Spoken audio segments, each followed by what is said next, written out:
श्रीमन्महागणाधिपतये नमः।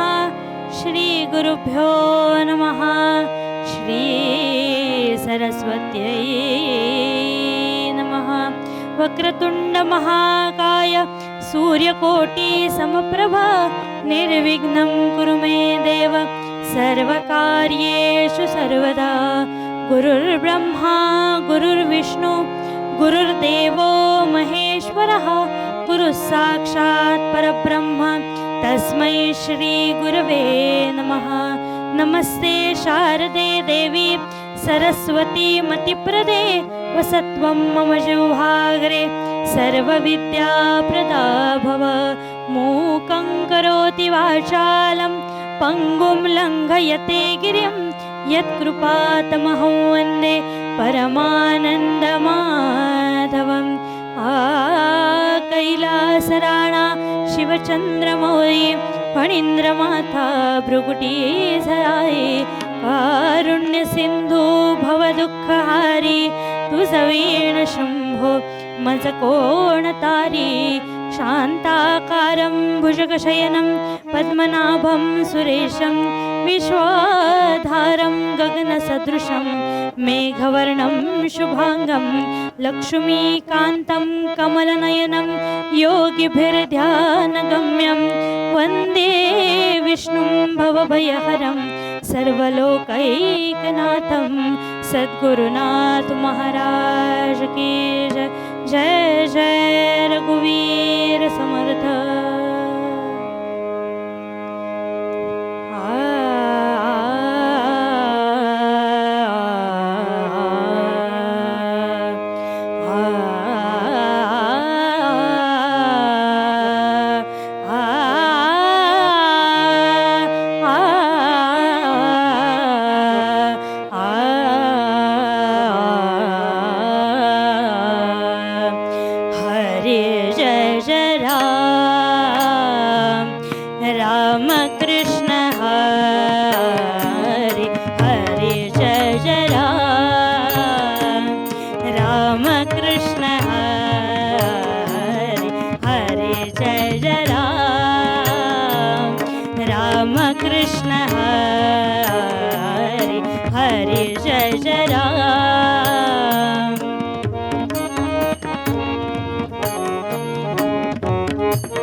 राम कृष्ण हरे हरे जय जय Ram.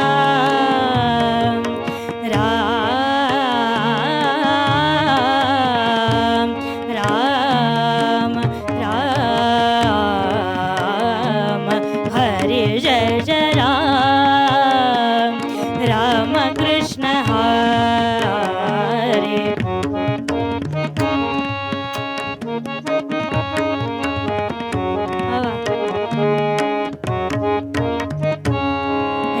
pani pani ni pa ma pa pa ma pa re ma re pa ma pa ni pa ma pa sa ni pa ma re pa ma pa ni pa ma pa ma re pa ma re ni pa ma re ne sa re sa re jai jai Ram Ram Krishna Hari Hari jai jai Ram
नि नि प म प सा नि प नि नि प म प म रे नि सा रे म प गोवर्धन धर गोपाल नरत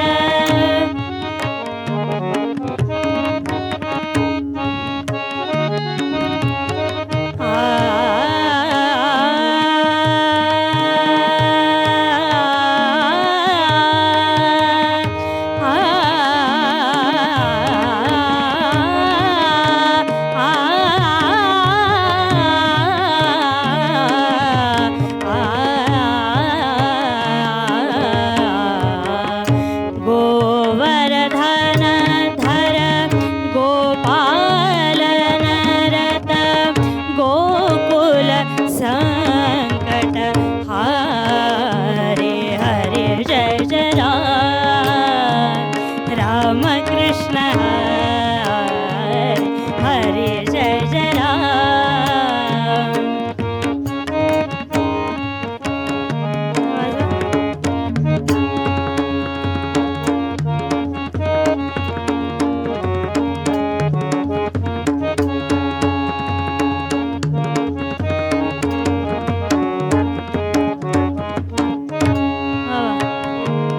रामा रामा नवनीरद सम नवनीत प्रिय नवनीरद सम नवनीत प्रिय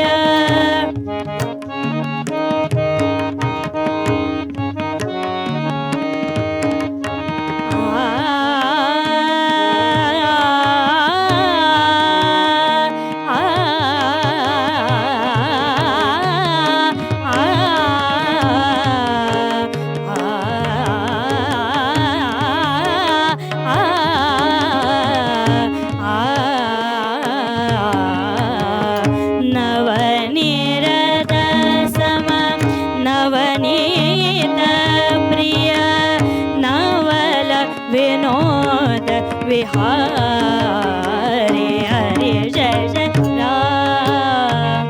राम कृष्ण हरे हरे जय जय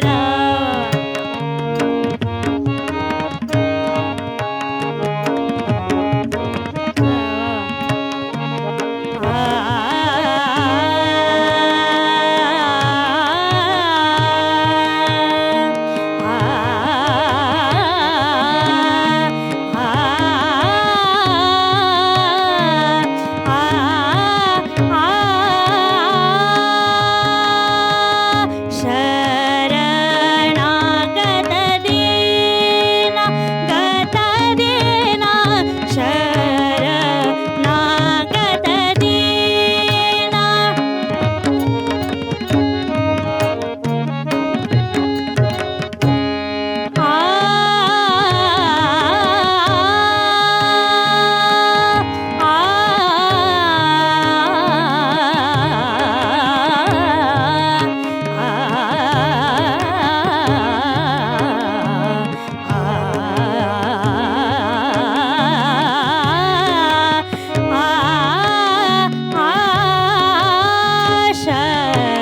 शरणागत दीना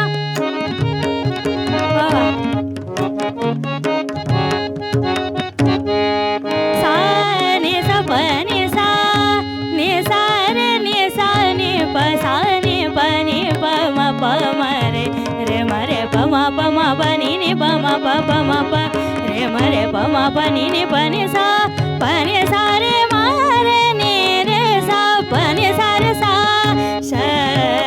शरणागत दीना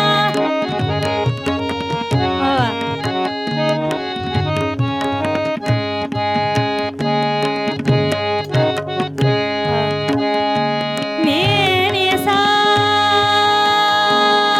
नि प नि सा प नि सा रे सा रे सा नि सा रे प म रे नि रे सा रे नि सा प नि म प रे म रे प म प नि प म प रे म रे प म प नि नि प नि प प नि नि प नि प नि सा रे सा श र नागत दीना चरणी करुणा दृष्टी निहारी निहारी करुणा दृष्टी निहारी हरे जय जय राम कृष्ण हरे जय जय राम कृष्ण हरे जय जय राम कृष्ण हरे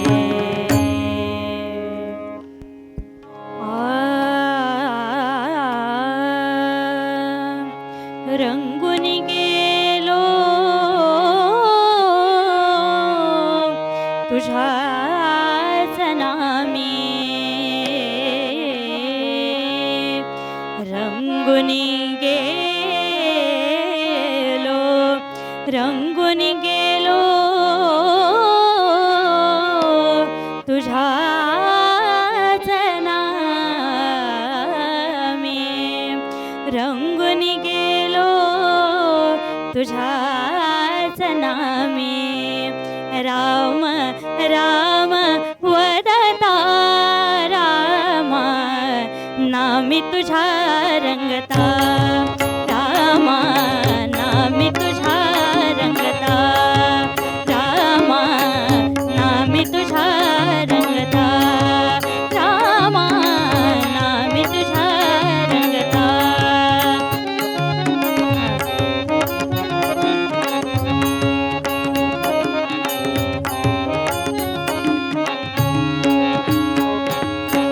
तव पदस्पर्शे अहल्या पावन तव पदस्पर्शे अहल्या पावन शबरीचा तो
बंध तुटती करी कायाचे, बंध तुटती करी कायाचे, दास तुझा नमितो चरणी, दास तुझा नमितो चरणी, राम राम वदता, रामा नामे तुझा रंगता, रामा नामे तुझा रंगता,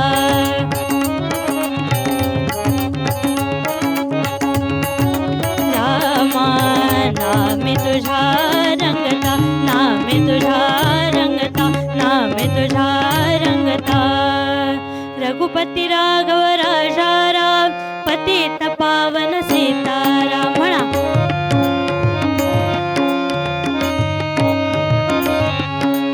रघुपती राघव राजा राम, पतित पावन सीताराम.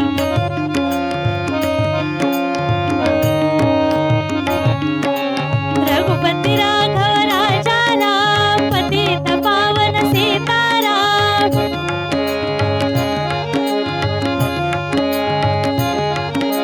रघुपती राघव राजा राम, पतित पावन सीताराम.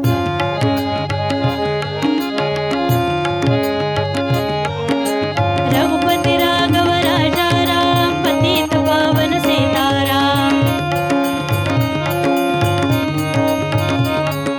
रघुपती राघव राजा राम, पतित पावन सीताराम. रघुपती राघव राजा राम, पतित पावन सीताराम. बोला पुंडलिक वरदे हरी विठ्ठल श्री ज्ञानदेव तुकाराम. पंढरीनाथ महाराज की जय. जय जय रघुवीर समर्थ. नमस्कार. जुन्या विद्वान कीर्तनकारांच्या कीर्तनाच्या आनंदासह नवीन अनेकांना या कीर्तनाचं व्यासपीठ उपलब्ध करून देणारा एकमेव यूट्यूब चॅनल कीर्तन विश्व. या कीर्तन विश्वचा प्रकल्प 12 वर्ष चालणार आहे. पैकी 5 वर्ष पूर्ण झाली आहेत. अनेक नवीन नवीन कीर्तनकार, अनेक नवनवीन विषय, अनेक नवनवीन मालिका आपण त्यामध्ये सादर केली आहेत. तेव्हा हा प्रकल्प आता पूर्णत्वाकडे जाण्यासाठी शक्यतो जेवढी शक्य असतील तेवढी कीर्तनं आपण प्रायोजित करा असं आवाहन करतो. प्रायोजित करणं शक्य नसेल तर यथाशक्ती जी काही आपल्याला मदत करता येईल ती जरूर करा. आणि या आर्थिक मदतीबरोबरच आणखीन एक, आपल्याकडे जुन्या कीर्तनकारांच्या काही संहिता उपलब्ध असतील तरी आमच्याकडे पाठवा. कारण सगळ्या नवीन कीर्तनकारांच्यासाठी एक मोठी कीर्तन संहितांची बँक तयार करण्याचा सुद्धा आम्ही प्रकल्प करतो आहोत. आणि अनेक जुन्या जाणत्या वेगवेगळ्या पठडीतल्या कीर्तनकारांची कीर्तनं ही रेकॉर्ड व्हावीत, आर्काईव्ह व्हावं या दृष्टीनं आपला हा प्रयत्न चालू आहे. तेव्हा असे कोणी कीर्तनकार असतील तरी त्यांची सुद्धा माहिती पाठवा. कार्यालयाचे नंबर आपल्या समोर आहेत. तेव्हा या प्रकल्पासाठी शेअर करा, सबस्क्राईब करा. हा तर विषय महत्त्वाचा आहेच, पण प्रायोजित करा आणि याचबरोबर अनेकांना या प्रकल्पामध्ये जोडून कीर्तन विश्वची बळकटी वाढवत राहा, एवढीच आपल्या सगळ्यांना प्रार्थना.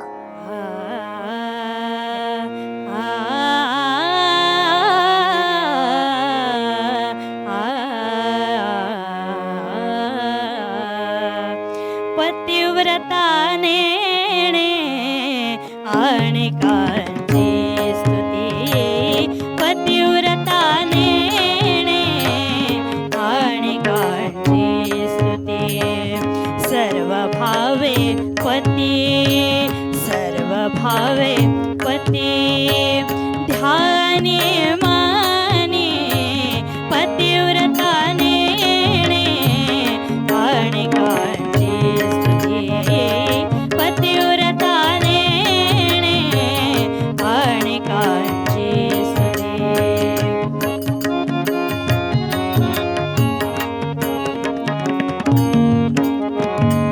तैसे माझे मन, तैसे माझे मन, एक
जगाच्या कल्याणा सतत झटती जे त्रिभुवने, नमो त्या साष्टांगे दैवत असे नारद मुनी. आम्हाला शक्ती द्या बुद्धी प्रभूचे गान करण्या, कृपा दृष्टी ठेवा कीर्तनी या रंग भरण्या. देवर्षी नारद महाराज की जय. समर्थांची इच्छा ज्या माध्यमाद्वारे पूर्ण होते त्या माध्यमाला म्हणजेच अर्थात सर्व कीर्तन विश्व या परिवाराला प्रथम वंदन करते. कारण समर्थ असं म्हणतात की रामकथा ब्रह्मांड भेदून पल्ल्याड न्यावी. ही जी समर्थांची इच्छा होती की ही रामकथा, हरिकथा, कीर्तनकथा सर्व विश्वामध्ये प्रसारित व्हावी, हे जे माध्यम करतंय त्या प्रथम माध्यमाला नमस्कार करते. या माध्यमाद्वारे जे श्रोते कीर्तन ऐकत आहेत, कारण समर्थ म्हणतात जे नाना अर्थवृत्तांचे भोगते, जे प्रसंगी वक्तयाचे वक्ते, वक्त्याला सुद्धा बोलावणारे तेच आहेत हो. नाना संशया ते छेदिते निश्चयी पुरुष, असं श्रोत्यांविषयी समर्थ म्हणतात. या न्यायाने या सर्वांना वंदन करते, माझ्या सर्व साथीदारांना वंदन करते आणि आजच्या कीर्तनाच्या निरूपणाला सुरुवात करते. निरूपणासाठी विषय घेतला आहे जगद्गुरू संत श्रेष्ठ तुकाराम महाराजांचा. महाराज आम्हाला अभंगामध्ये सांगतात, पतिव्रता नेणे आणि कांची स्तुती, सर्व भावे पती ध्याने मनी. अभंगामध्ये महाराजांनी 3 गोष्टींचे दाखले दिलेत. भगवंताप्रती असलेली माझी भक्ती म्हणजे अर्थात संत तुकाराम महाराजांची भक्ती ही किती श्रेष्ठ आहे, किंवा माझा भाव भगवंताप्रती कसा आहे, विठ्ठलांप्रती कसा आहे, हे सांगताना महाराज आम्हाला 3 दाखले देतात. त्यातलं पहिलं उदाहरण सांगतात, पतिव्रता नेणे आणि कांची स्तुती, सर्व भावे पती ध्यानी मनी. पहिलं उदाहरण महाराज कुणाचं देतात हो? अर्थात पतिव्रत्या स्त्रीचं उदाहरण महाराज आम्हाला सांगतायत की या जगामध्ये सर्वश्रेष्ठ भाव कोणाचा आहे हो? तर पतिव्रतेचा भाव सर्वश्रेष्ठ आहे. आपल्याला दत्तजन्माची कथा सगळ्यांना माहिती आहे. अनुसूयेचे सत्व आगळे, तिन्ही देवही झाली बाळे. जर पतिव्रत्याला एवढं महत्त्व आहे तर महाराजांनी हे उदाहरण दिलंच नसतं ना हो, अन्य कुणाचं तरी उदाहरण दिलं असतं. महाराज म्हणतात, पतिव्रते जैसा भरतार प्रमाण.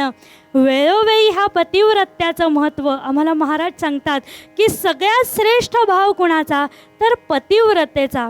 आता तुम्हा आम्हाला सगळ्या आजच्या काळात जगणाऱ्या लोकांना वाटेल की हा शब्द इतका का हो महत्त्वाचा, एवढा पतिव्रता हा शब्द सतत का म्हणायचा.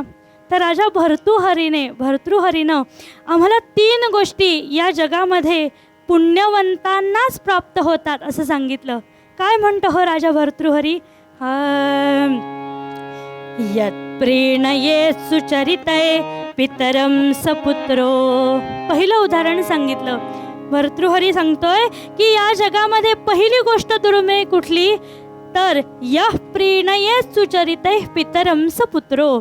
या जगामध्ये जो आपल्या आईवडिलांना, आपल्या पूर्वजांना आपल्या सदाचरणाने जो सुखी करतो तो पुत्र या जगामध्ये पुण्यवंतांनाच प्राप्त होतो.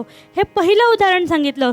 दुसरं सांगितलं यद् भर्तुरेव हितमिच्छति तत्कलत्रम. दुसरं उदाहरण सांगतायत की या जगामध्ये अजून पुण्यवान कोण? पहिला सदाचारी पुत्र असणारा पुण्यवान. दुसरा पुण्यवान कोण?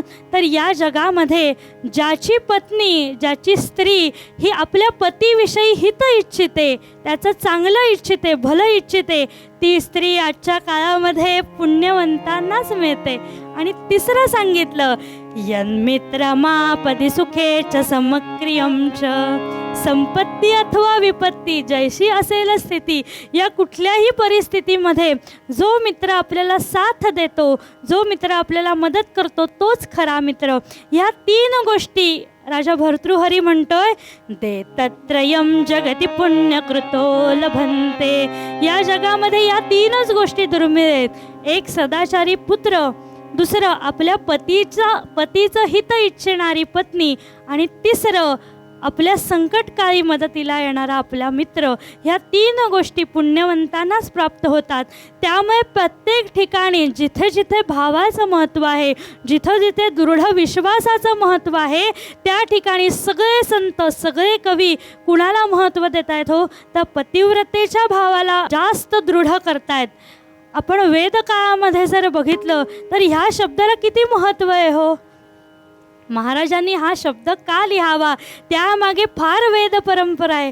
आपल्या पूर्वीच्या काळी स्त्रियांना पतिव्रता म्हणून घेणं हा सन्मान वाटत असे. यात कुठंही कमीपणाची भावना नाही आहे. तर अर्थात पत्नी ही पतीची शक्ती आहे. तिला यज्ञामध्ये सुद्धा स्थान होतं.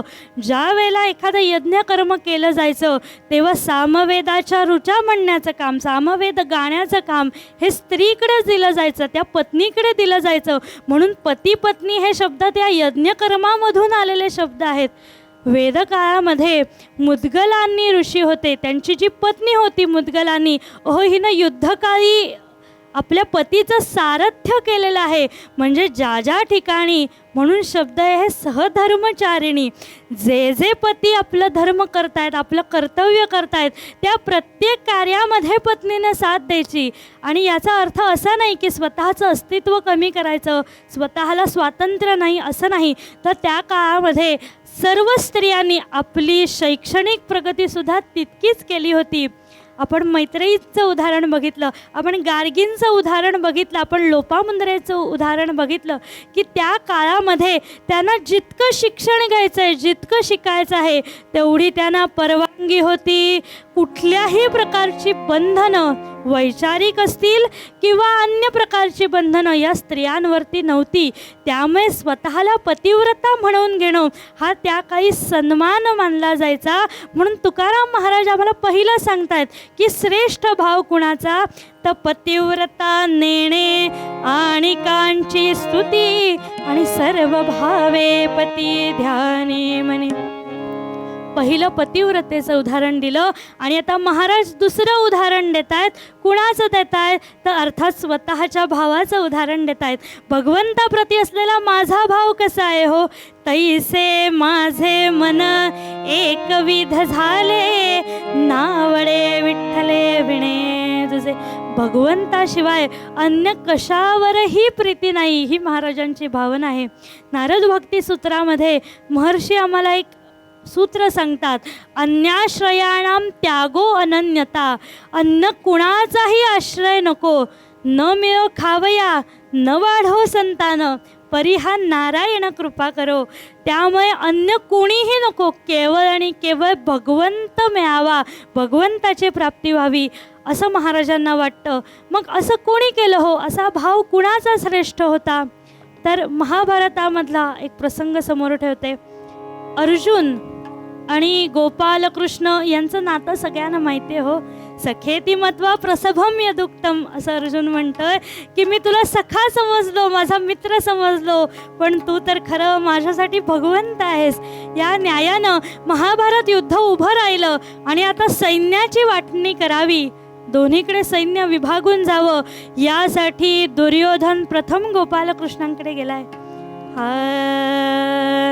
भजनंद कुमारम सर्व सुख सारम तत्वविचारम ब्रह्मपरम, भजनंद कुमारम सर्व सुख सारम तत्वविचारम ब्रह्मपरम.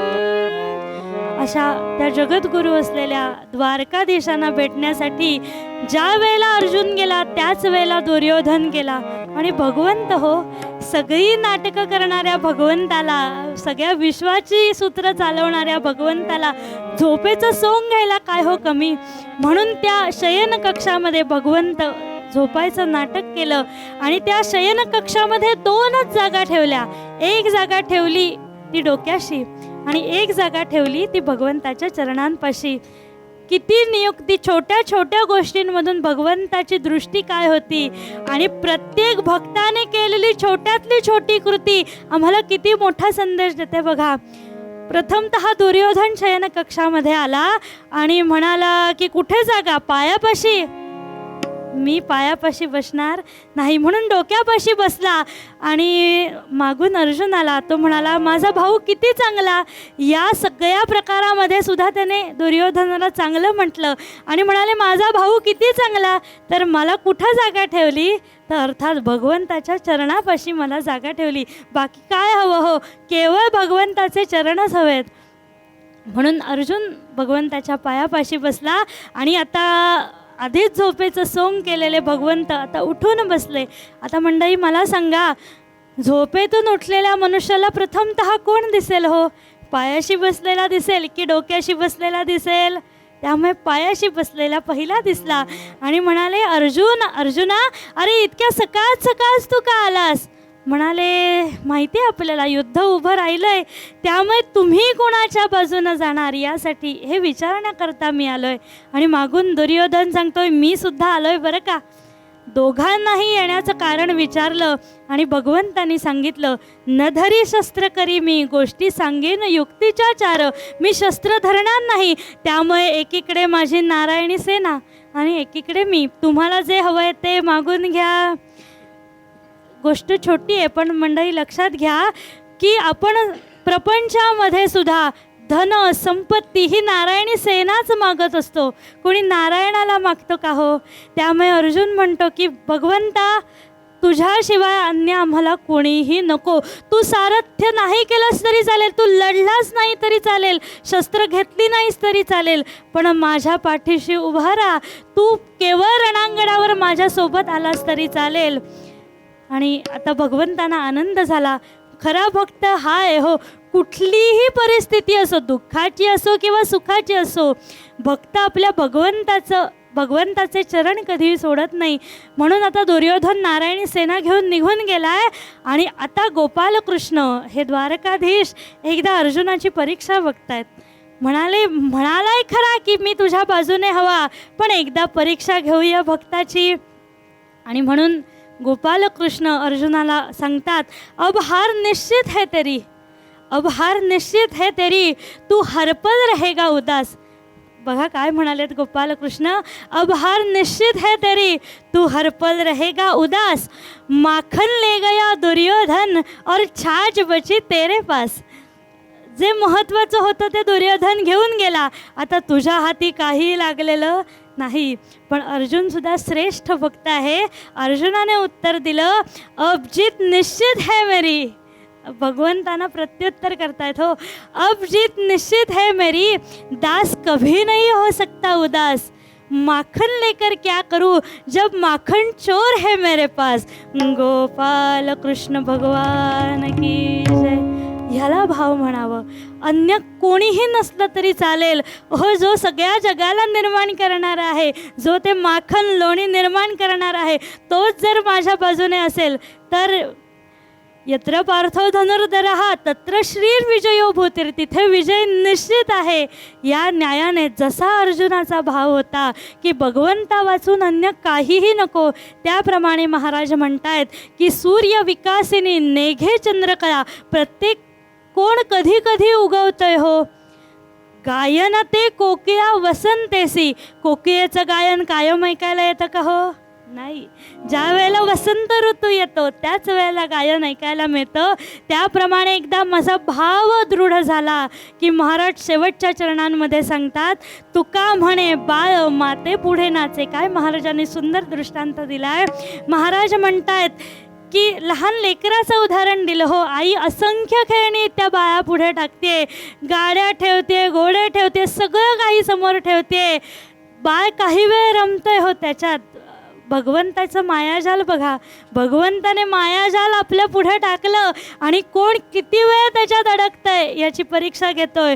पण कोणी जे भक्त आहेत, जे खरे भक्त आहेत, ते या मायेतून बाहेर पडतात आणि सांगतात, बोल आणि कांचे नावडती.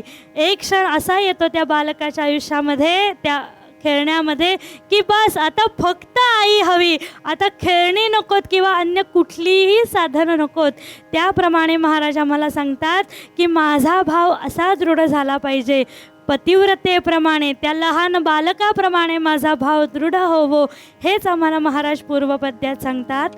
पतिव्रता नेणे आणि कांची स्तुती, पतिव्रता नेणे आणि कांची स्तुती, सर्व भावे पती ध्यानी मानी, पतिव्रता नेणे आणि कांची स्तुती.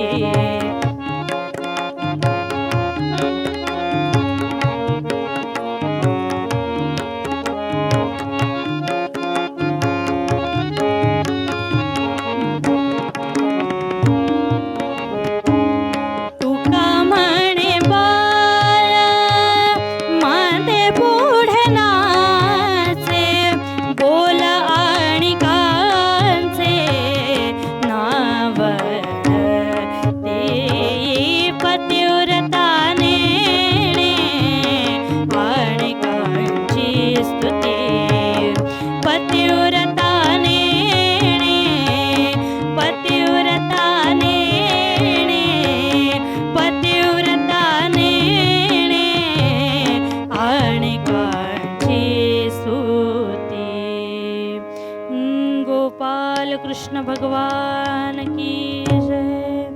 कीर्तनाच्या परंपरेनुसार सगळ्यांनी काही काळ नामस्मरण करूया. रघुपती राघव राजा राम, पतित पावन सीताराम. म्हणा.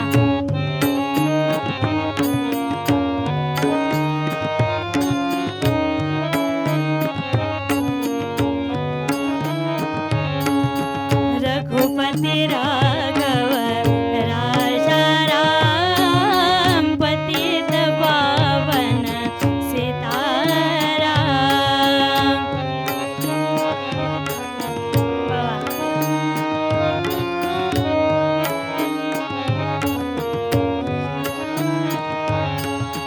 रघुपती राघव राजा राम, पतित पावन सीताराम.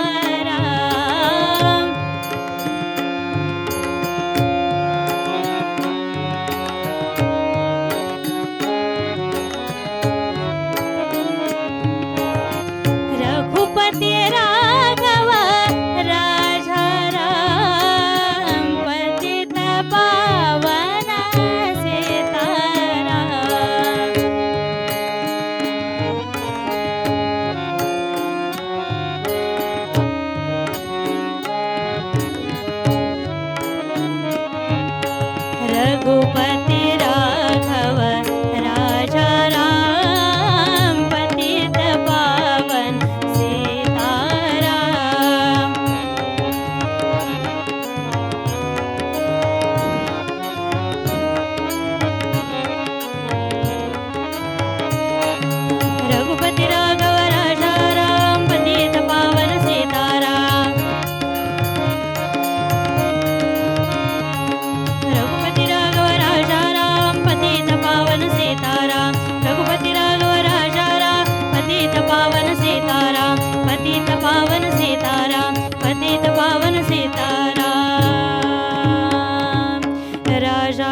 प्रभु रामचंद्र महाराज की जय. जय जय रघुवीर समर्थ.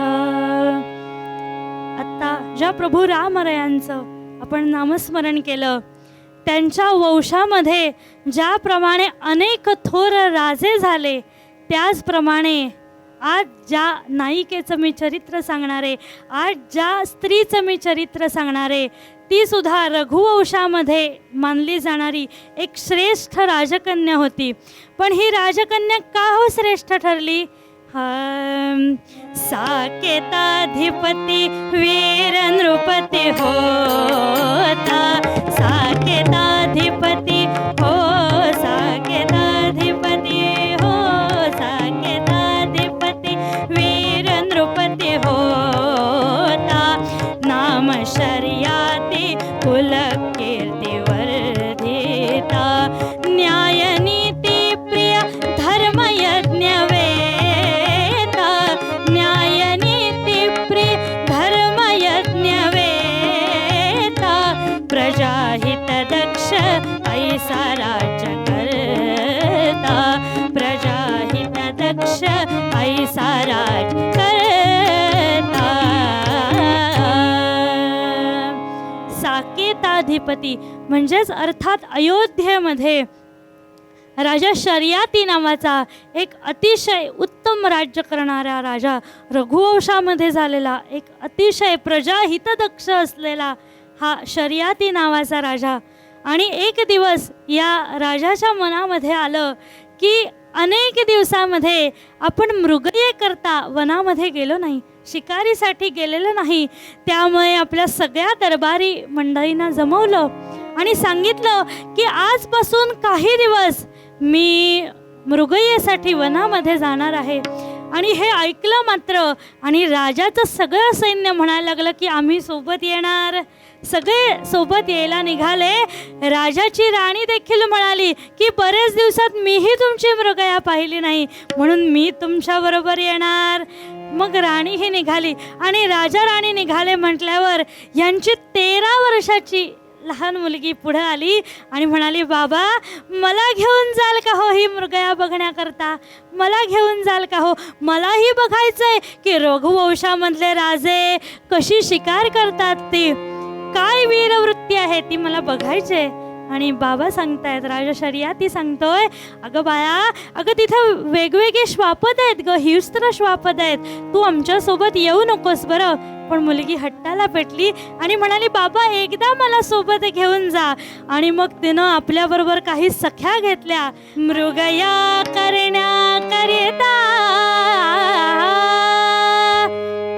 मृगया करण्याकरिता परिवारा सहित काननी आला. राजा शर्यती सगळ्यांना घेऊन वनामध्ये आला. बाबा, मृगया करण्याकरिता परिवारा सहित काननी आला. यथेच मृगया करुणी सप्रेमे सत्संग ही बहु केला. उत्तम मृगया केली, उत्तम शिकार केली. राजाच्या अनेक कर्तव्यांपैकी एक कर्तव्य राजाने शिकारीला जाणं आहे. का हो, रोज काही युद्ध होत नव्हती, रोज काही लढाया होत नव्हत्या. मग राजा जर केवळ दरबारामध्ये राहिला आणि शिकार जर त्याने केलीच नाही की तर तो आपले सगळे जे लढाईचे कौशल्य होती ती तो विसरू शकत असे.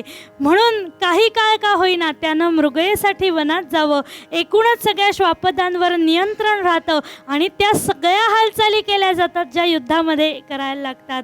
म्हणून राजाने उत्तम मृगया केली आणि मृगया करून झाल्यानंतर, शिकार खेळून झाल्यानंतर आता राजाच्या मनात असं आलं की बरेच दिवसांनी आपण या वनामध्ये आलोय, तेव्हा काही काळ या वनामध्ये जे ऋषी राहत आहेत या ऋषींच्या समवेत राहावं, सत्संग करावा आणि ऋषींकडनं काही मार्गदर्शन घ्यावं. या न्यायानं राजाने सगळ्या आपल्या मंडळींना सांगितलं की आता सगळी शस्त्रास्त्र घेऊन जा, सगळं मृगयेचं सामान घेऊन जा, फक्त राणी ही माझी मुलगी आणि मी आणि अजून काही साथीदार एवढेच फक्त इथे ठेवा आणि बाकी सगळे दरबारामध्ये परत जाऊ देत. सगळे परत निघून गेले आणि आता राजाने तिथल्या कुलपतींना बोलावलं. ऋषींचा जो प्रमुख आहे त्या ऋषींपैकी प्रमुखाला बोलावलं आणि सांगितलं की महाराज, आम्ही काही काळ या तुमच्या तपोभूमीमध्ये वास्तव्य करू इच्छितो. तर तुमची परवानगी असेल तर काही काळ आम्ही इथं सत्संगाला राहणार आहोत. आणि त्या ऋषीवर्यांनी उत्तर दिलं, हो, ही सगळी तुमचीच तर भूमी आहे. तुमच्याच आश्रयाने आम्ही सगळे ऋषीमुनी इथे तपश्चर्या करतोय. त्यामुळे तुम्हाला ज्या ठिकाणी जायचं आहे त्या ठिकाणी तुम्ही जाऊ शकता. आणि म्हणून कधी या ऋषींकडे जावं, कधी जिथं कथा कीर्तन चाललंय तिथं जावं. आज या ऋषींच्या आश्रमात, उद्या दुसऱ्या ऋषींच्या आश्रमात असा राजाचा सत्संग सुरू झाला. आणि ह्या 12-13 वर्षाच्या मुलीला एक दिवस मनात आलं, आपल्या सगळ्या सखींना गोळा केलं आणि म्हणाली, आज सत्संग नको, आज आपण जरा या उपवनामध्ये फिरायला जाऊया. जाऊ चला उपवनी सख्यानो, जाऊ चला उपवनी सख्यानो, जाऊ चला उपवनी सख्यानो. आणि सगळ्या या सख्या मिळून त्या उपवनामध्ये जायला लागल्या. आणि काय काय केलं, फळा फुलांचे गंध घेऊनी, फळा फुलांचे गंध घेऊनी, धुंद हो मधुवनी, धुंद हो मधुवनी. जाऊ चला उपवनी सख्यानो, जाऊ चला उपवनी सख्यानो, जाऊ चला उपवनी. आणि त्या सुंदर परिसरामध्ये, उपवनामध्ये या सगळ्या मुली फिरायला लागल्या. आणि फिरता फिरता त्यांनी काय काय केलं हो, आमचे कवी सांगतात, वैशाख मासे वासंतिक समय शोभला, वैशाख मासे वासंतिक समय शोभला, वैशाख मासे वासंतिक समय शोभला. आम्रासव पिऊन गान, आम्रासव पिऊन गान करते कोकिला, वैशाख मासे वासंतिक समय शोभला, वैशाख मासे वासंतिक समय शोभला. त्या उपवनाचं निरीक्षण करतायत. काय काय हो, या जायचोय, या जायचोय, या जायचोय, या जायचोय, या जायचोय. मोगरीला बहर तो आला, गुंजारव करण्यात गुंग मधुप झाला. नव पल्लव ते फुटती सकल वृक्षगणाला, कुसुमगंधयुक्त मंद, कुसुमगंधयुक्त मंद वात सुटला. वैशाख मासे वासंतिक समय शोभला, वैशाख मासे वासंतिक समय शोभला, समय शोभला, समय शोभला, समय शोभला, समय शोभला. वैशाख मासे वासंतिक समय शोभला, अहो समय शोभला, अहो समय शोभला. या जाई जुई मोगरीला बहरतो आला. त्या उपवनाचं सौंदर्य बघण्यामध्ये या सगळ्या मुली अतिशय दंग झाल्या. आणि त्याच वेळेला एक प्रसंग घडला. कोण होती हो ही मुलगी कोण होती? 12-13 वर्षांची मुलगी उपवनात गेलेली. राजसुता सुकन्या ती वनामध्ये गेलेली. ही राजशर्यतींची राजकन्या. काय नाव हो? राजसुता सुकन्या ती स्वर्गीची अप्सराच जणू अवतरली. जणू स्वर्गामधून कोणी अप्सराच आली, इतकी छान दिसायला. यौवन येता बहरा कमळ कळी की जरी विकसित झाली. दिसायला अतिशय सुंदर असलेली ही सुकन्या, आणि प्रसंग असा घडला तिच्या आयुष्यामध्ये की त्या वनामध्ये फिरत असता तिला एक मोठं वारूळ दिसलं. आणि या वारुळाभोवती वैशिष्ट्य काय हो या वारुळाचं, तर इतकं मोठं असलेलं वारूळ, आणि या वारुळामधून थोडासा वारा येताना तिला दिसला. आणि नुसताच वारा नव्हे हो, तर त्या वारुळामधून 2 लुकलुकणारे तारे तिला दिसले. दृश्य पाहुनी नवल वाटले, दृश्य पाहुनी नवल वाटले. वारुळातुनी वायू विहरे, वारुळातुनी वायू विहरे. लुक लुकताती 2 ते तारे, लुक लुकताती 2 ते तारे. ते पाहुनी विचित्र घडले, ते पाहुनी विचित्र घडले. हे दृश्य बघितलं मात्र, आणि त्या 12-13 वर्षाच्या मुलीच्या मनामध्ये बालसुलभ कुतूहल निर्माण झालं की काय आहे त्या वारुळामध्ये. म्हणून हातामध्ये एक काठी घेतली, आणि काठी घेता क्षणी आपल्या वडिलांचं झालेलं बोलणं आठवलं.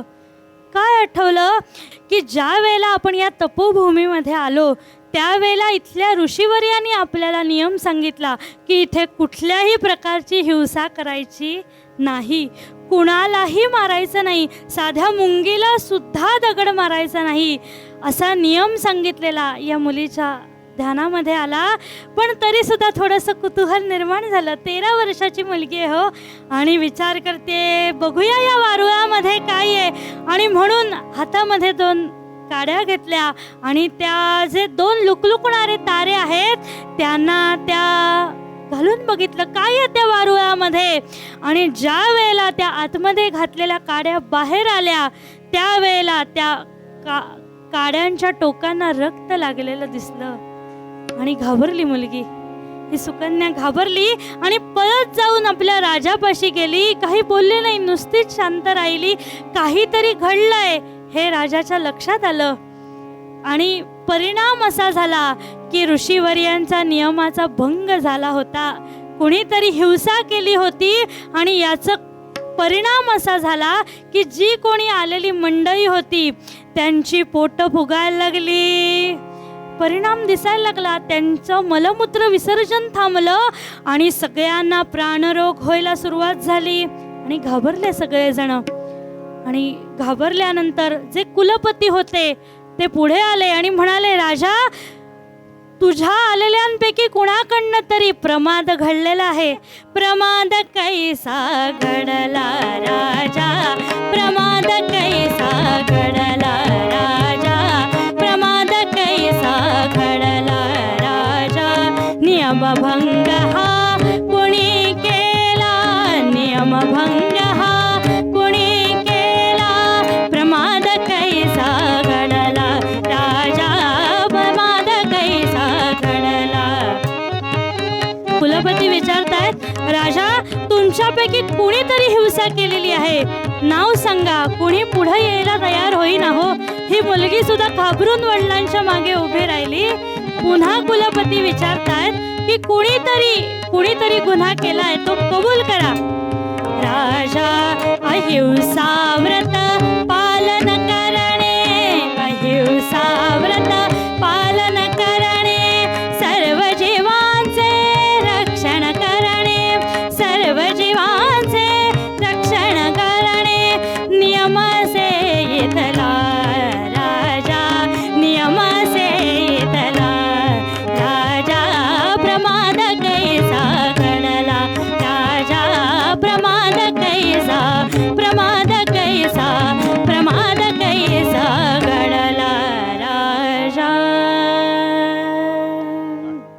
कुलपती राजाला विचारतात की राजा, तुमच्या कुणाकडनं तरी गुन्हा झाला आहे आणि कुणाकडनं गुन्हा झाला आहे हे मला सांगा.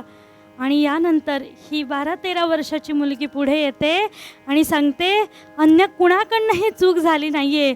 जर झाला असेल गुन्हा तर तो माझ्याकडनं झाला आहे. सत्यवदे वचनाला मुनिवरा, सत्यवदे वचनाला मुनिवरा, मीच खरा अपराध केला, मीच खरा अपराध केला. सत्यवदे वचनाला मुनिवरा, सत्यवदे वचनाला मुनिवरा, मीच खरा अपराध केला, मीच खरा अपराध केला.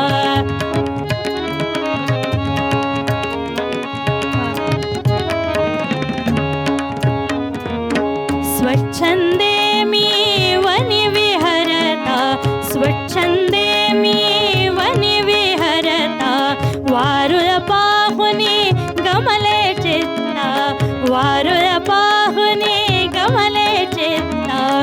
कुतूहलाने काडी टोचता, कुतूहलाने काडी टोचता, अनर्थ हा घडला मुनिवरा. सत्यवदे वचनाला मुनिवरा, मीच खरा अपराध केला, मीच खरा अपराध केला, मीच खरा अपराध केला. आणि या सुकन्येने आपला गुन्हा सांगितला आणि हे सगळेजण मिळून त्या वारुळापाशी आले आणि विचार करतात की हे वारुळ कुठलं. आणि कुलपती म्हणायला लागले, जेव्हापासून मी ह्या विभागाचा, या तपोवनाचा कुलपती झालो तेव्हापासून हे इथं वारूळ आहे. याचा अर्थ हे 100 वर्षापेक्षा जास्त काळ हे वारूळ इथं आहे.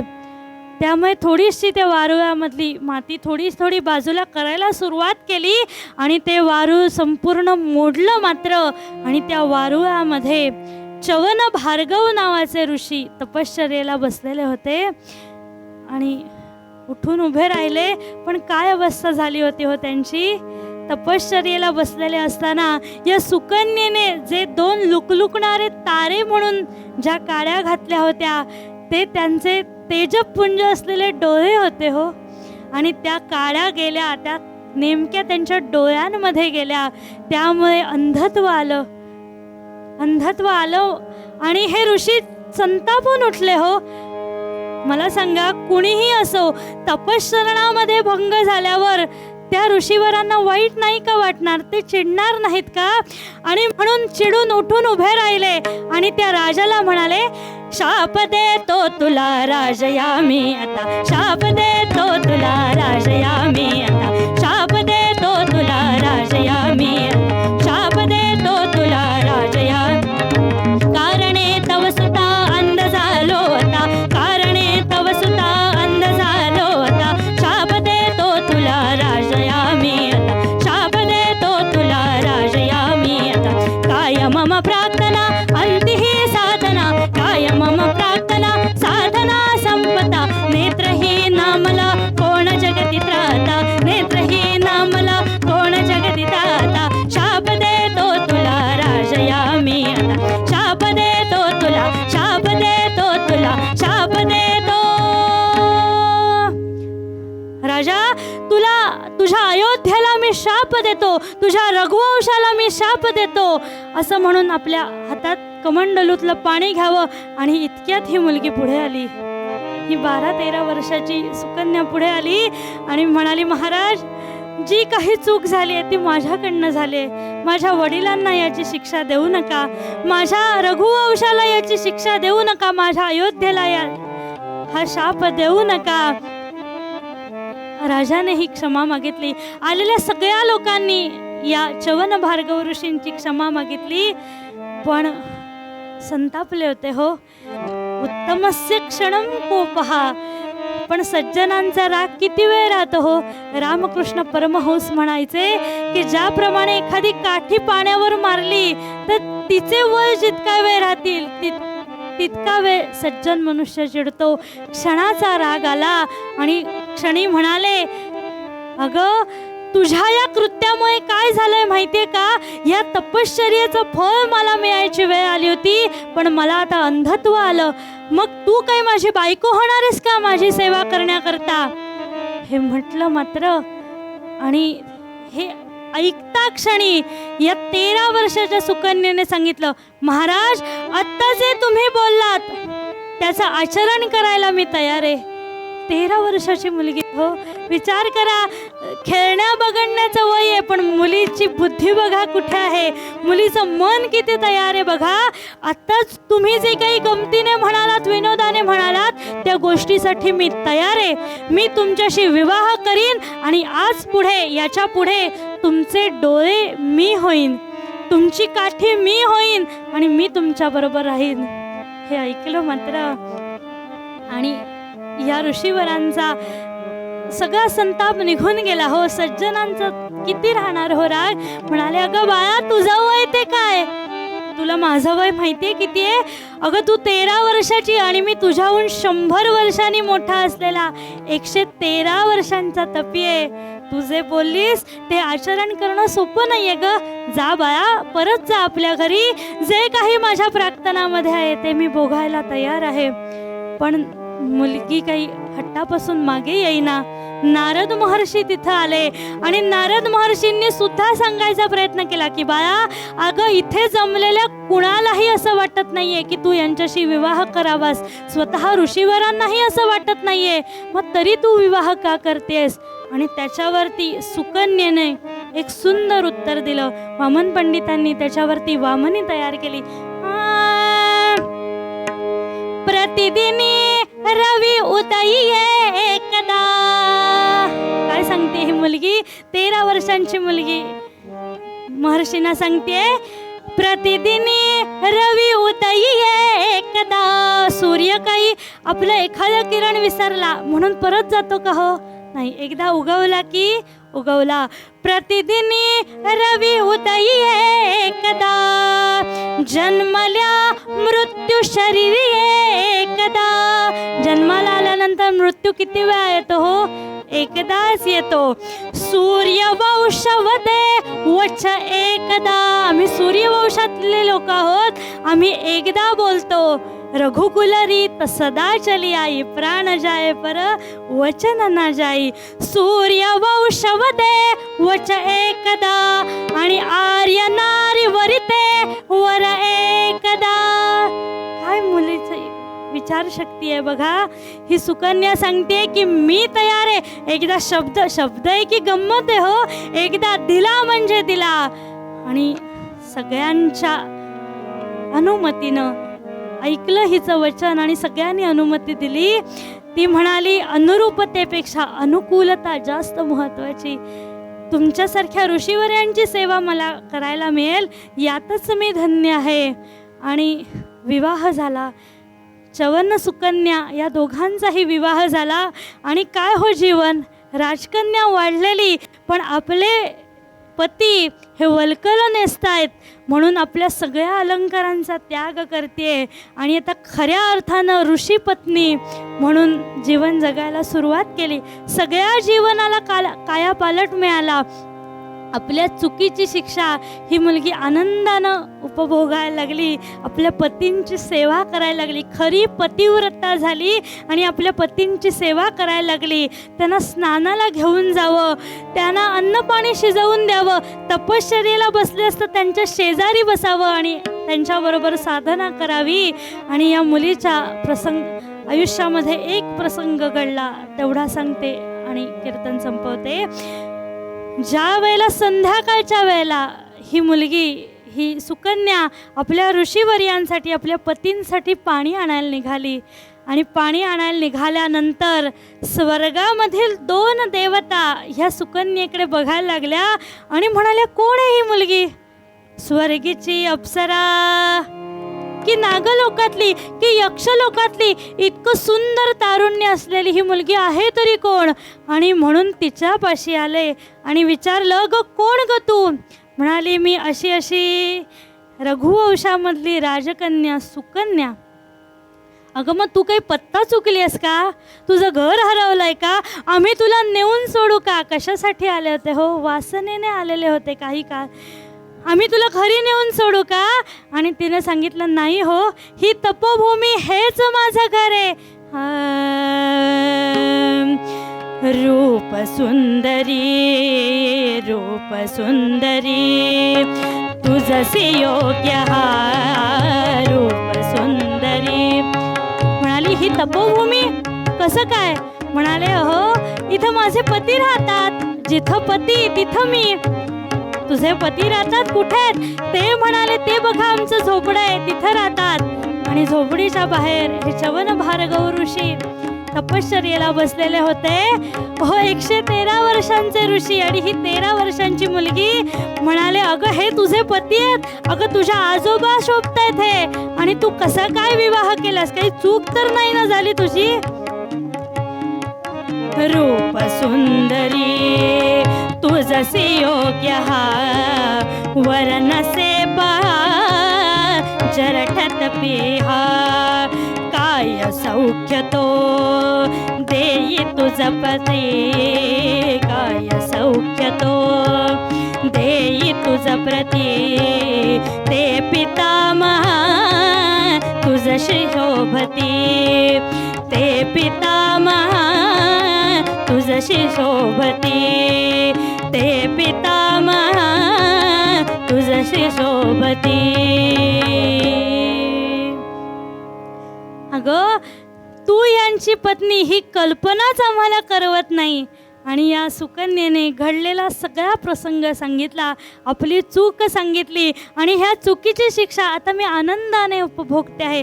आता खऱ्या अर्थाने मी पतिव्रता झाली आहे. त्यामुळे जे त्यांचं हित आहे त्यामध्ये मी आनंदी आहे, समाधानी आहे, आणि त्यांची सेवा करण्यामध्येच मी स्वतःला धन्य मानते. हे ऐकलं आणि वासनेने आलेले हे 2 अश्विनी कुमार त्यांची वासना केव्हाच गळून पडली हो. आणि म्हणाले सुकन्ये अगं तुला आमची मदत झाली तर सांग, आम्ही देवांचे वैद्य आहोत, आम्ही कुठलाही आजार बरा करू शकतो. तू सांगितलंस तर आम्ही तुझ्या पतींना बरं करू शकतो.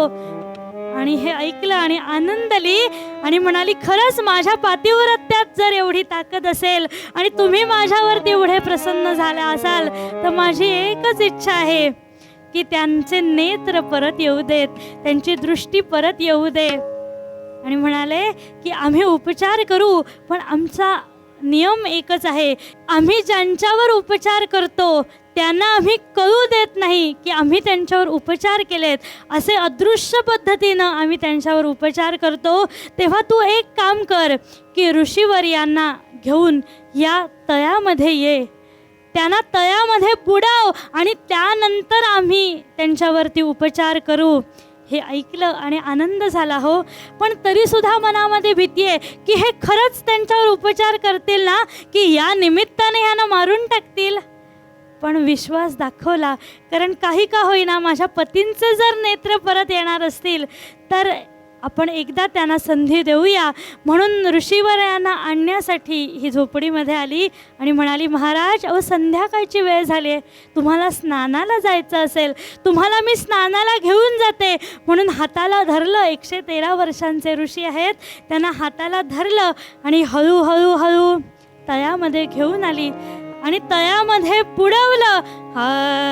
पतीसा आणूने जळात सोडिले सुकन्येने, पतीसा आणूने जळात सोडिले सुकन्येने.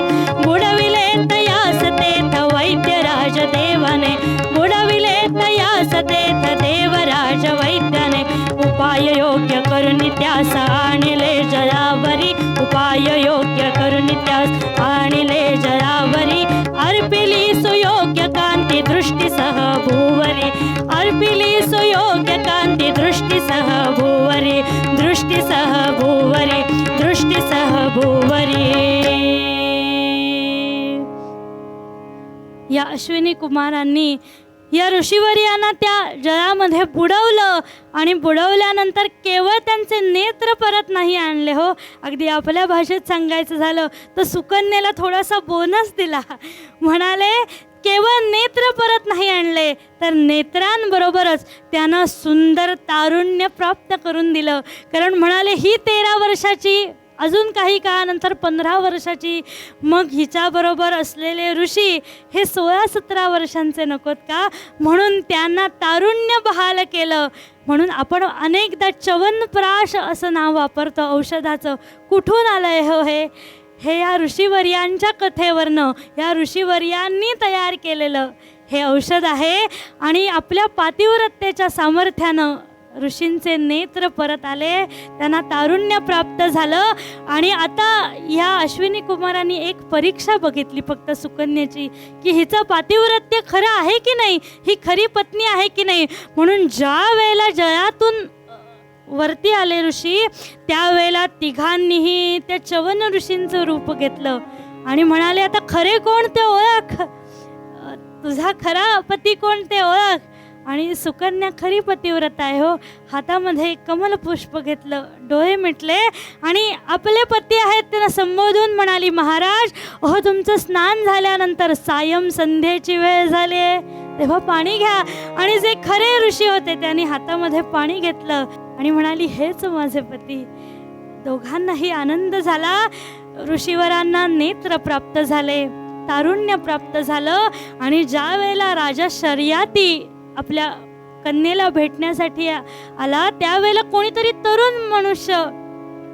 तरुण माणूस हिच्याबरोबर दिसला आणि राजा शर्याती रागवला सुकन्येला, अगं तुला ऋषीवर्यांच्या सेवे करताना तू लग्न केलंस, मग अन्य पुरुषांबरोबर काय करतेस. पण सुकन्येने सांगितलं, महाराज अहो हेच ते च्यवन ऋषी आहेत ज्यांच्याशी मी विवाह केला होता, पण माझ्या पातिव्रत्याच्या सामर्थ्याने त्यांचे नेत्र आणि त्यांना तारुण्य बहाल झालं.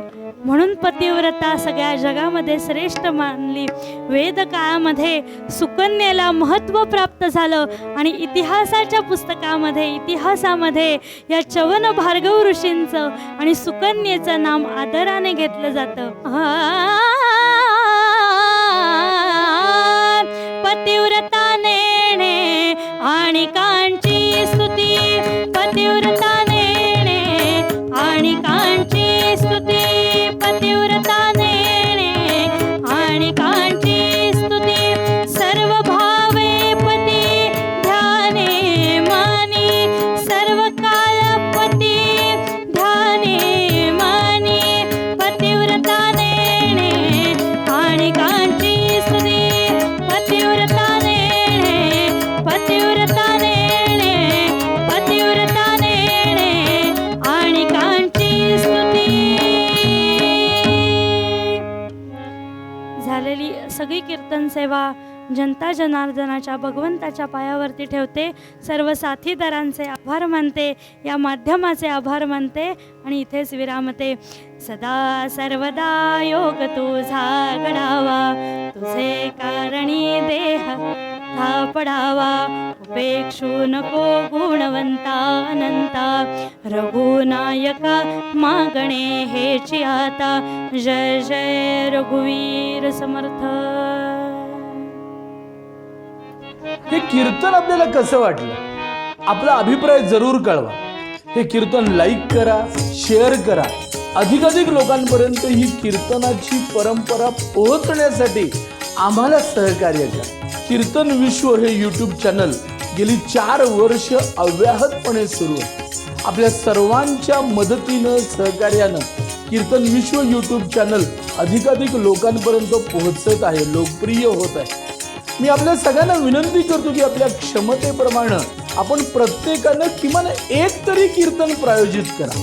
61 साजरी करत असताना, 75 साजरी करत असताना, घरात नवीन बाळाचा जन्म झालाय, बारसं झालंय, कुठल्या तरी निमित्तानं कुलदेवताचे आशीर्वाद आपल्याला प्राप्त व्हावे, अशा वेगवेगळ्या निमित्तानं एक तरी कीर्तन प्रायोजित करा आणि या कीर्तन विश्व प्रकल्पाला सहकार्य करा. हे एक ईश्वरी कार्य आहे. आपण सगळ्यांनी याच्यामध्ये सहभागी व्हावं आणि या परंपरेचं जतन करावं, संरक्षण करावं आणि संवर्धन करावं, अशी मी आपल्या सगळ्यांना विनम्र प्रार्थना घेतो.